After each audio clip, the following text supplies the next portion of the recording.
Psalm 105 begins with the following words. "Oh, give thanks to the Lord, call upon his name, make known his deeds among the peoples. Sing to him, sing praises to him, tell of all his wondrous works. Glory in his holy name, let the hearts of those who seek the Lord rejoice." The purpose of this video is to give thanks and praise to God for some of the marvelous ways he has worked during Trinity Fellowship's 20 years. As another psalm says, "The Lord has done great things for us, and we are filled with joy."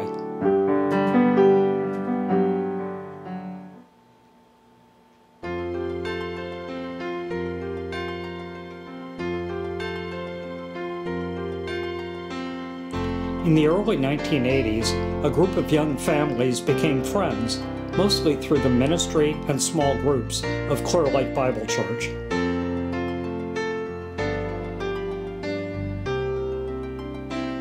By the end of the decade, these young families had grown and changed in many ways. Several of the families had left CLBC, which itself was growing and in a painful transition, but they were still friends. In 1992, a few of these families began to get together informally for worship and prayer. It was during this time that Joanna Rask made a phone call to Bob and Gail DeGray, who had just graduated from seminary in Illinois, and somehow the possibility was raised that Bob and Gail would come down and help to form a church. In August 1992, Bob visited, the group met, questions were asked and answered, and finally, a group of 10 families committed to starting Trinity Evangelical Free Church.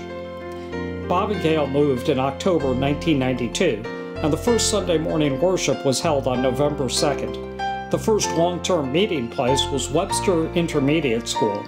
We met on the stage because the auditorium was too big. We met there from November 15th, 1992 through Easter and through the spring. But the school told us we had to move out soon. They were doing repairs during the summer. So we looked for some place to call home next, and somebody, maybe Bob Moan, found a space in a strip shopping center called Brook Center on Hickory Knoll Road in Clear Lake. We built out that space and moved in.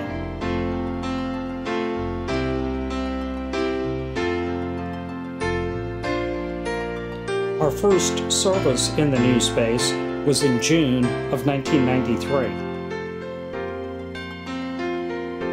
A few months later, we had an open house and invited many from the local neighborhoods. And in the fall, we celebrated our first year as a church.